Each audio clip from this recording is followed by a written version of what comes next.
we kind of think, like, how is this not an opera already?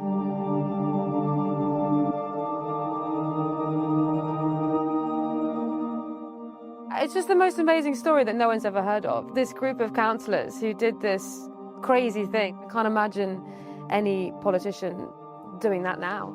And they all did it. All the councillors did it. And they went to jail. And at the centre of that story is this pregnant woman. Going to jail in the 1920s, this was like a grim place. They could hear people screaming in nearby cells. It is the ultimate sacrifice for these people. What's amazing about the story is you have all these individual characters who are so determined and so amazing, together achieve something unbelievable.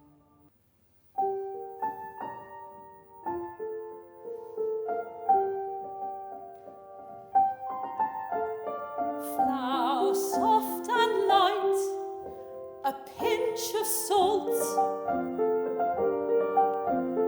pepper for a little bite, knead it with these heavy hands, these heavy hands. Hello, my name is Matthew Hardy. I'm the Artistic Director of East London Music Group, and we're an organisation based in East London that puts on really exciting performance projects, and we also do educational work in the community and with schools.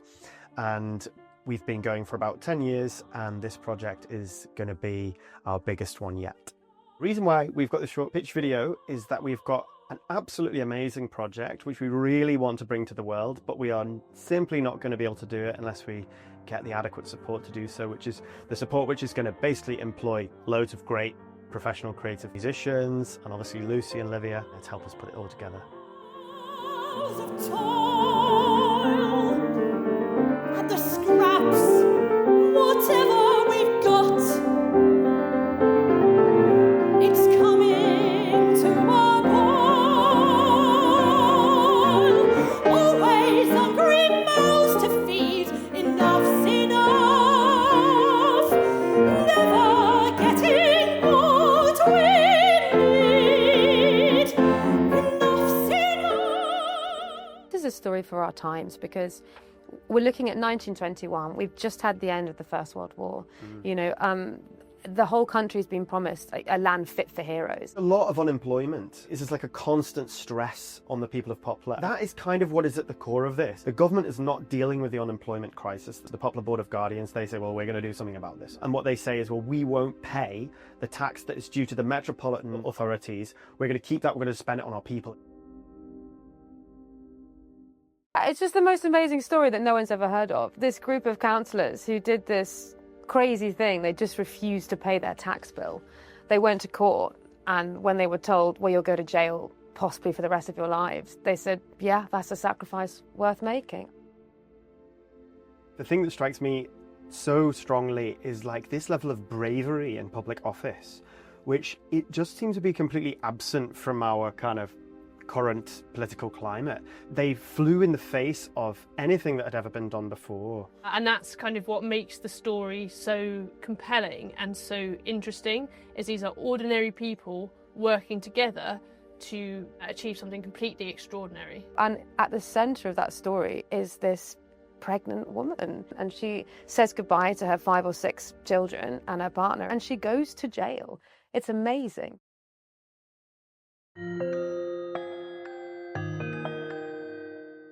Hi, my name's Erica, and I am one of the grandchildren of Nellie Cressall. What I found fascinating is that this little old lady with grey hair and a little bun was a suffragette, was a politician, went to prison, and she fought for other people. I think what they believed in and what they wanted to do was paramount. I'm really, really proud of her. And I think she shaped me in some ways, because I can be a bit feisty, but I have very strong sense of right and wrong, and I hate injustice. And I think that's something that I've got from her. But I think it's got relevance for today, as the world is.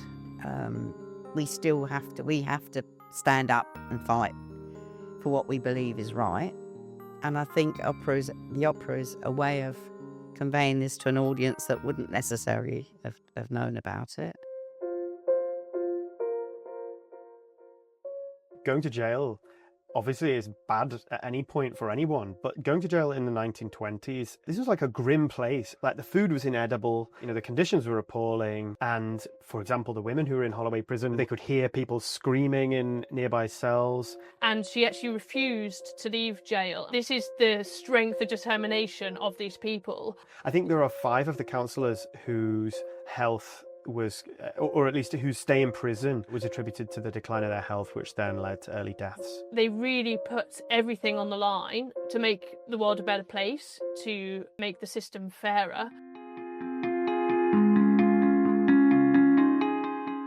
We kind of think, like, how is this not an opera already? You've got this amazing cast of characters. You've got suffragettes, you've got female, strong feminist characters, you've got a massive chorus of community people all marching to court, you've got courtroom showdowns, you've got sort of desolation in prison cells, you've got real life stories of brass bands marching around the prison. If you think about it, it's already on stage. It really suits big production numbers. You can really feel it being sung really quite early in the process, and it was actually a really enjoyable and easy task for us to build it into this operatic structure. And opera manipulates time in a way that it's much more difficult to do in a play.